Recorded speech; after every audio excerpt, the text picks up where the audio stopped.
Well, if it's true that positive action by government is a mistake inasmuch as it tends to exacerbate situations that it set out to cure, wouldn't it follow that your proposal for a negative income tax might actually create a larger class of indolent and unemployed than existing programs, or certainly than ideal programs? But first of all, you'd better explain your negative income tax, because it's frequently misunderstood. Yes, it certainly is.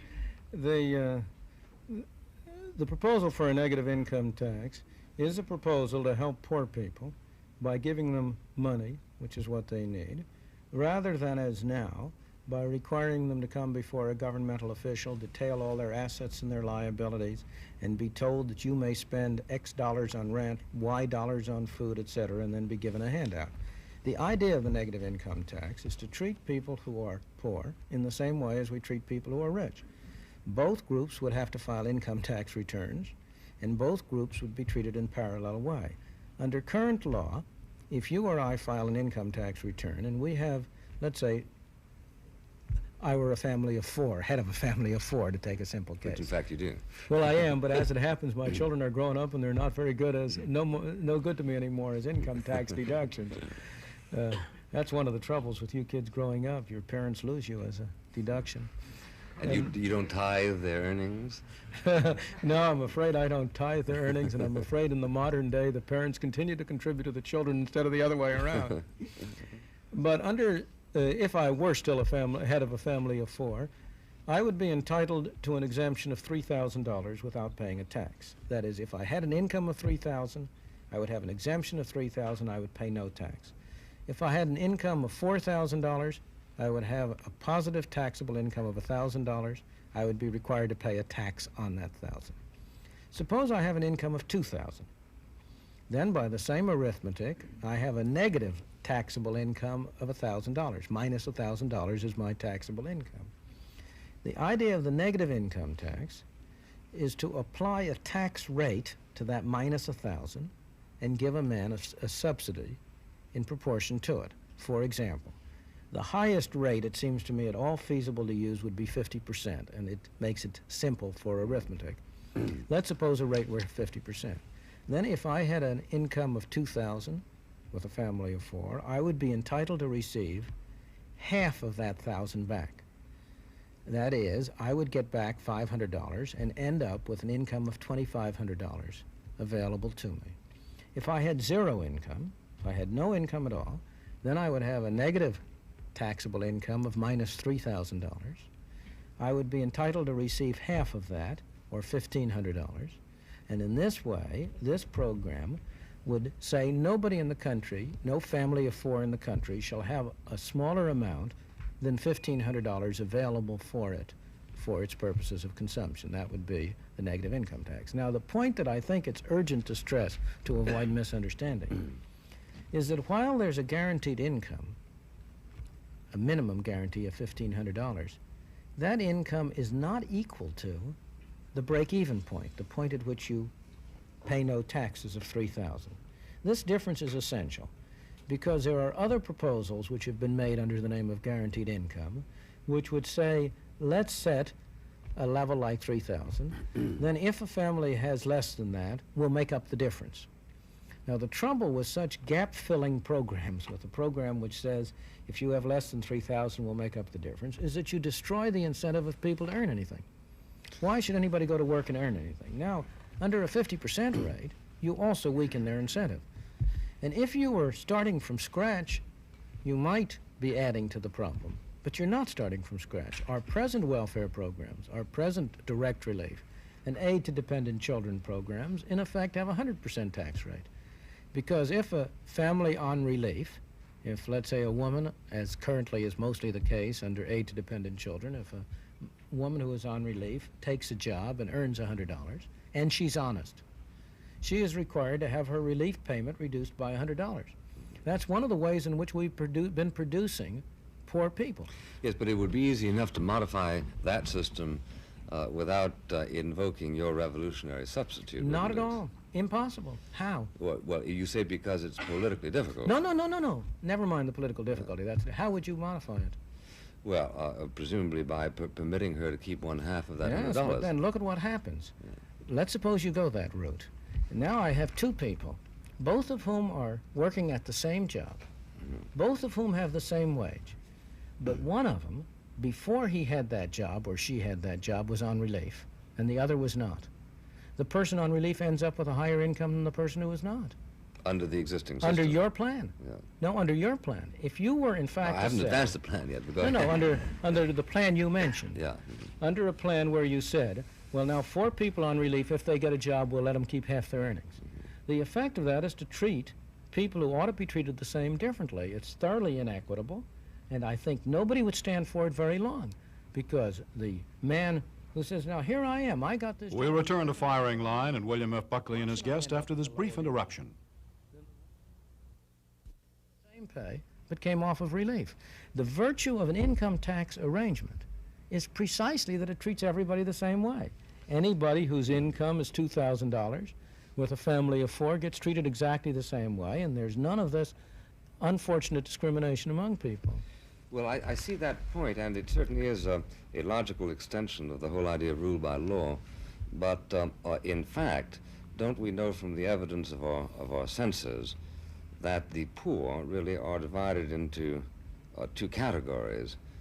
There are the poor who are victimized by circumstances. Let's say a Negro who leaves the South, arrives in New York, and finds that he is not in command of any negotiable skill, though he is anxious to work. That's one category. But the other category, and it is generally estimated that this would make up for about 50%, or the so-called disorganized poor, the people who are poor because they are completely unmotivated, and because there is some sort of a neurotic block that keeps them from acting in the way that if you deal with universals, you would expect them to act. Now, you say, or do you say, that they should be treated alike? What are you going to do with a poor person who, having consumed his $3,000, or whatever it comes up to under the negative income tax, spends all of that on the races, and then turns to the community and says, this is the 2nd of January, and I have consumed my year's income. Now, meanwhile, I have 4 children. Well, in the first place, the negative income tax wouldn't work along those lines. You give them weekly payments. I would treat the negative payments exactly the same way as you treat the positive income tax. What we do now is that a person who works files an exemption allowance and then gets his tax deducted at source from his wage. Mm-hmm. In the same way, for a person who works under a negative income tax, he would end up having his wages supplemented if he works, but his earnings are less than the exemption. He would end up getting his negative income tax from with his paymaster, paycheck yeah. the same way, so he'd get it weekly. In the second place, those who do not work, if there are those who are not work, that's the one I'm talking about, are in the same position as those who do not work but have a positive income. They are required to file, you and I are required to file an advance estimate of income and to pay our taxes quarterly. Mm-hmm. Similarly, on the negative side, if you had people with low incomes, they would file an advance estimate of their annual... Such as zero, say, yeah. In which case it would be calculated out that they were entitled to receive so many dollars a week or a month, and they would get it in weekly or monthly payments. Now, suppose you did all that. There undoubtedly would still be some people who would dissipate it on booze or on the races. There are now. Is there any doubt whatsoever that people on relief are able to find ways of getting around? I know you may not be aware that I don't know how it works in Chicago, but for instance in New York, there are direct payments by some of the welfare agencies to houses, to landlords, and that kind of business, and occasionally it goes so far at the discretion of the caseworker, direct payments to grocers, so that X amount of shredded wheat instead of X amount of pot is delivered. I understand, but you and I understand the free market, and that shredded wheat, once delivered, doesn't have to stay in the home to which it's delivered. Let's not underestimate the ingenuity of the poor people in converting. That's right. In converting what they get from the relief worker to what they want. That's true, but I think. And that's just wasteful. Yeah. They would be far better off if we just gave them the money and let them spend it. No, but it seems to me that some very intelligent critics of your proposal, who are as wedded as you to the same ideals of freedom and so on, do make the point that in a full employment society, when you have people who resist employment because they are undermotivated, precisely what they then need is to be treated not as members of an equal category, but as individuals with individual problems, and that precisely what therefore is needed is the administration of welfare. Well, but let's take that argument. I think there's a great deal to the fact that many people do need this, but it's obvious that under present arrangements they don't get it. The welfare worker today is not really someone who is able. This is why welfare work is such an unattractive occupation, because a welfare worker is not in a position to help the relief recipient. Well, he some is are, a some policeman aren't. and a spy. He has to keep tabs on him to be sure he gets the money Well, right. so Now, is a what- school teacher. You can say that about a school teacher, but you can Yes, also... I would like to reduce the extent to which the school teachers are public servants and make them bring more competition into schools too. Yeah, But but that's- do you consider it a spy in that rather perfidious sense? If you actually look in to find out whether or not, let's say, the 4 babies have been fed in the last 36 hours, or whether they've been inoculated. Yeah. That isn't what I was referring to. Well, was I would rather assume thinking not. of the- I would assume not. But therefore, the kind of spying that goes with caseworking is an act really of patronage, isn't it? That is to say, No, the kind of in loco spying. parentis. No, the kind of spying I was thinking of was standing outside a woman's apartment at 3 o'clock in the morning to make sure she is not entertaining a man who might be charged with support for the children. Yeah, these are abuses. These are abuses. Or But making dismiss the sure abuses. that but they're mostly abuses. You have a system which stimulates abuse. Aren't you evading the point? Let me go back that to your abuse, absent the abuses, you've still got a situation in which somebody has got to concern himself over the administration of the family by somebody who's a member of the disorganized poor. As I say, elementary things like have they had their vaccination? Let me take that. Let me go to that point. As I would say, first, at the present time, we're not doing it. In the second place, for a great large fraction of the people who are being helped, they have every incentive to do it themselves. If we give them the money, we will strengthen their responsibility. Third, under any system, you're going to have hardship cases. You're going to have the special problems. You're going to have the people you talk about. One of the great virtues of the negative income tax, in my opinion, is that by taking off the mass burden of income maintenance, it would make it possible for private charitable organizations to do a useful function of just the kind of thing you're talking about. I don't believe governmental civil servants can perform that function well. I believe the great virtue of private charity has always been that it was able to be individualized, that it was able to go to the particular person. The governmental welfare programs have destroyed private charity. Yes, but then of course, the question arises as a political matter, just as, for instance, you have written that one of the weaknesses of Keynesian fiscal policy is political. You know, it's hard to tax even in times of prosperity. But assuming that one were to launch the Friedman plan, isn't it likely in a democratic politics that you would end up increasing that lower level of guarantee to such a point as, in effect, to preempt the ad hoc supplements that would normally be given by a private and discriminating charity? As you know, in politics, you can't win an election without a candidate. You can't beat a candidate without another candidate. And the situation now is the same. We're comparing alternatives. The question is, of various alternatives, which is more subject to this danger? And it seems to me, experience suggests that our present welfare programs are clearly very much subject to this danger. Look at what's been happening. In a period of unprecedented prosperity and affluence, the number of people on the welfare rolls has been skyrocketing. Why? Because once they get on, we make it almost impossible for them to get off. In order for somebody who gets on to get off, he or she has to be able to have a really good job, because to earn a little bit, get off gradually, now doesn't pay. Under a negative income tax, you would have give the poor people a possibility of getting off gradually. They can earn an extra $100 or an extra $200 and be better off. Well, they would be earning... We'll pursue these issues further in just a moment. The non-existent $1.25 is too high. Let's shrink it down to 75 cents and ask whether or not people would be willing to wash dishes 8 hours a day for 32.5 cents an hour as opposed to simply doing away with that 32.5 cents an hour, Some but, of them, enjoying the usufructs of idleness. some of them might not. They do not now. Now you're asking them to do it for 0 an hour. And at least at 32.5 cents an hour, there would be a few who would, because they would see the opportunity of improving their condition by a small amount. I think, personally, I think that the great defect of our welfare programs and arrangements is that we have been too contemptuous of the poor. Our welfare, our people who have proposed these programs have treated the poor as if they were incompetent people who had to be managed by their betters. Now, I don't believe that's the case. I think most of the poor people are perfectly responsible, respectable people who, given half a chance, don't want to be on welfare any more than you or I want to be.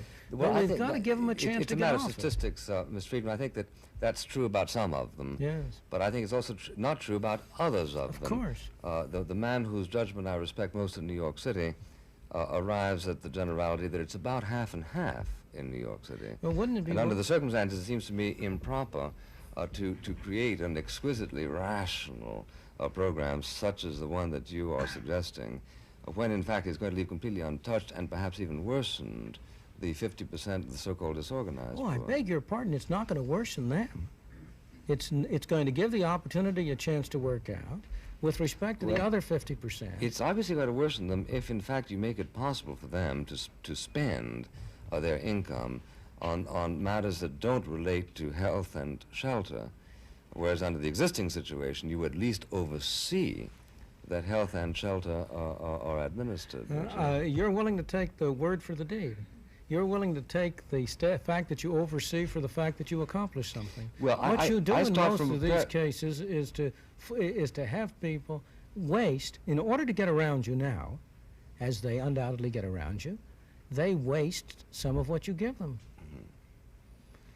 Now, I grant, but you see, my moral premise is one that I know you're very sympathetic with, namely that, and this is strange for such a precisionist as you, when you talk about people being entitled to something, it is impossible to say that anybody is entitled to a negative income tax without saying that other people have a corresponding duty to make that available to them out of their surplus. If I said that people were entitled to a negative income tax, I'm sorry, I didn't intend to say that. Oh, that was quote unquote. Well, all I have said is that we, those of us who are paying taxes, have decided that we want to pay some taxes in order to provide assistance to the disadvantaged. Yeah. Now, it's perfectly appropriate for us to make that decision, but having made that decision, I would like to see us do it in a way which helps them as much as possible. On the contrary, I agree that as a moral principle, those of us who pay to provide subsidies for others have every moral right to say what it shall be used for. If we want to say we will give you money only if you use it to buy toothpaste and not for anything else, that's our right. But I think we are very unwise to exercise it. I think we would be wiser and more truly charitable and do both them and ourselves more good. Tell them to use it to buy National Review. Tell them to use it to buy, tell them to use it to buy what they will. Yeah. Beer, pushpin, whatever. Because in doing so, we not only give them more help immediately, but we give them an opportunity to develop their own sense of responsibility.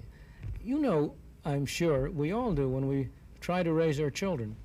We often see our children do something that we think is wrong, but we feel they must make their own mistakes because that's the only way they're going to learn to be responsible individuals. Yes, in the same way, I right. feel this about... Assuming you can program a normal evolution, but I think that one of the crises of the urban situation is that we are face to face with a sociological datum that we haven't coped with through traditional experience. That's true. The question is, how do we reverse the process? Yeah, How do we get how do we out? break the cycle? How do we get away from where we are now? Yeah. And nobody that I know of has proposed any alternative to the negative income tax as a way in which you can get out of your present mess in a gradual way without without greatly hurting the people you're trying to help.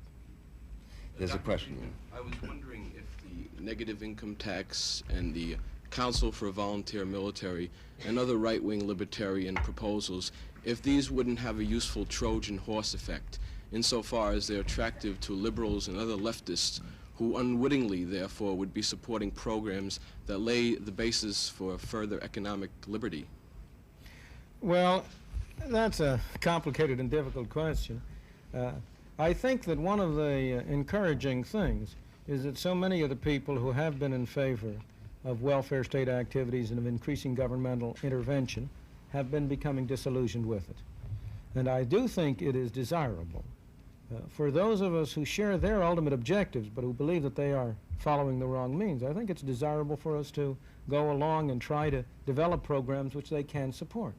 Now, this is, in a sense, a Trojan horse approach, and I have no objection to its being a Trojan horse approach. See, the thing that fascinates me is that as I talk with the people who regard themselves as welfare staters or liberals, I don't find the difference between them and myself to be very much in our objectives. We both want to achieve the same ends. The difference is in what means we think are appropriate to those objectives. Both they and I want to help the people who are relatively poor, insofar as we can. We would like to have a world in which everybody has an opportunity to develop his own capacities. They think that enacting a minimum wage will help people. I think that enacting a minimum wage will hurt people. Well, in this respect, I quite agree that as they're becoming disillusioned with our present welfare arrangements, and if we can get them to support a negative income tax, maybe as they see how well a much freer and more libertarian approach works, maybe they will be induced to apply the same reasoning to the next problem. Would you insist that you would not endorse the negative income tax unless it were agreed that a whole lot of other existing programs be repealed as part of the same reform? The problem is a whole lot. I think at the moment that, well, I would be definitely opposed to a negative income tax which was simply piled on top of our present welfare program. But I think... Would you consider farm subsidies part of that welfare program? No, this is what I was saying. That is, I think that the thing where you have the greatest hope and need for a substitution is that the negative income tax could replace direct relief and aid to dependent children. Those two programs are intimately right. And moreover, you see, the point is this: if you just added it on, but kept all of it... We'll be back in a moment with more discussion by Mr. Buckley and his guest, Milton Friedman. I agree. I think I would be opposed to it except as a substitute for welfare and direct relief programs. Now, as a long-run matter, I would hope that as we saw that this solved that problem, we could eliminate a lot of the other bad programs that we have, such as minimum wages, such as agricultural subsidies, such as urban renewal, such as public housing, and so on, all of which are programs intended to help the poor, but which hurt the poor. And I think that if we could really handle the problem of poverty by this one general measure, maybe we could get rid of some of these others. Would you be in favor of eliminating the franchise, the vote, for people who are beneficiaries who fall in the negative level? No, not at all. There was a day when that might have been possible. But you know, as I once said when I was asked this question, in the modern day and age, it isn't only the poor who feed at the public trough. And if you're going to eliminate the franchise for the poor who are helped by the negative income tax, then you must eliminate the franchise for the people in the oil industry who are helped by percentage depletion, for the people in the steel industry who are helped by tariffs, for the people in the radio industry who are helped by exclusive franchises for stations, and so on down the list. And therefore, I think there is no case in the modern day for making this particular invidious distinction. Well, isn't, in the first place, that's not necessarily a bad idea, but in the second... in the modern day and age, who would vote? Yeah. Here, neither you nor I. I could not vote because I am employed at a university which receives a large part of its funds from the federal government. For all I know, some of my salary comes from that way. You could not, surely you clearly could not vote because the National Review benefits from the postal subsidy. You're mailing...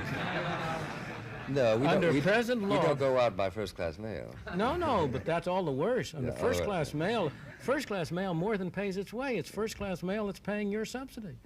The subsidy is for third and fourth-class mail, which is being distributed at a at a price considerably below its cost. Yeah, well, I think this is a reductio ad absurdum, actually, isn't it? Because, for instance, when John Stuart Mill recommended removing the franchise for people who, as he put it, were beneficiaries of the parish, he was living in an age where such observations that you just finished making also obtained, tariffs and so on and so forth. Very little. No, not at all. In John Stuart Mill's day, Britain had gone to complete free trade. There were no tariffs. In John Stuart Mill's day, I would have been in favor. I might well. I don't know whether I would have been. I can conceive of my having been in favor of the proposal. Because in John Stuart Mill's day, it's hard to see who was benefiting at the public trough except for people on the parish. There were no tariffs. There were no prohibitions on establishing newspapers or businesses or TV stations or other things through governmental control. Now, there was a postal subsidy. Yeah. Incidentally, I wonder, Bill, are you, as I am, in favor of eliminating the present provision that prevents anybody from carrying mail for profit? Oh, certainly. Certainly. Well, now, if we eliminated the post office, then maybe you could be entitled to vote. And it may be that the Democratic administration will do it for us. There's the question over here. Dr. Friedman, a few moments ago you mentioned that you would use the negative income tax as a substitute for present welfare programs. Now, given that, it would seem that a family of four which had no income at all for a given year would receive $1,500 under your program. Now, they would actually be receiving less under your program than they would under the present system. Not at all. You are making the usual mistake that people who live in New York tend to make of judging the rest of the country by this little parochial area here. If you look over the U.S. as a whole, you will find that that $1,500 exceeds the welfare payments now being received by in the great majority of states in the United States. Now, I want to emphasize that we have a federal system, that circumstances differ in different states. Just as New York City now pays supplementary welfare benefits over and above the amounts that are paid in other states. So if you had a national negative income tax on the federal level, which would establish a minimum standard countrywide, there is no reason at all why any state which felt moved to do so, such as New York State, if it's particularly affluent and it wishes to maintain a higher standard of welfare payments, there is no reason why New York State could not have a supplementary negative income tax, just as it now has a supplementary positive income tax. And it would be perfectly easy to work the techniques to tie them together just as they are now tied together. What we're talking about, what I've been talking about, is a federal minimum standard. And if you look at the facts, you will find that the great bulk of the poor all over the country would be better off under the negative income tax arrangement than they are now. Yes. Dr. Friedman, you suggested that your program would have its greatest effect if the bureaucracy of the present welfare system could be, in a way, done away with. And in view of the fact that the present welfare system is, by and large, operated on a state or local level, and your program is federal, I was wondering, how would this be accomplished? Because while it's operated on a state or local level, a large fraction of the funds come from the federal government. And what I would hope would be that if the federal government moved to a negative income tax scheme for assisting the poor, the local and states would also move to such a scheme insofar as they supplemented the federal. You know, mostly, well, this is an interesting question you're raising. Most of the time, it's almost impossible to get rid of an entrenched government program because the bureaucracy has a vested interest and will fight it tooth and nail. The situation is a little bit different in this area. The reason is that being a welfare worker or a social worker under our present programs is such an unattractive job that there's an enormous turnover. And as a result, Mr. Buckley and his guest, Milton Friedman, will have further comment in a moment. there's an it's very hard to staff these programs because they're such unattractive jobs. The welfare workers object to them, and I don't blame them. They are right. They say, instead of our being able to help these people, we become their enemies. And we spend so much of our time in paperwork and in filling out the forms that we don't have time to do what we really would like to be doing.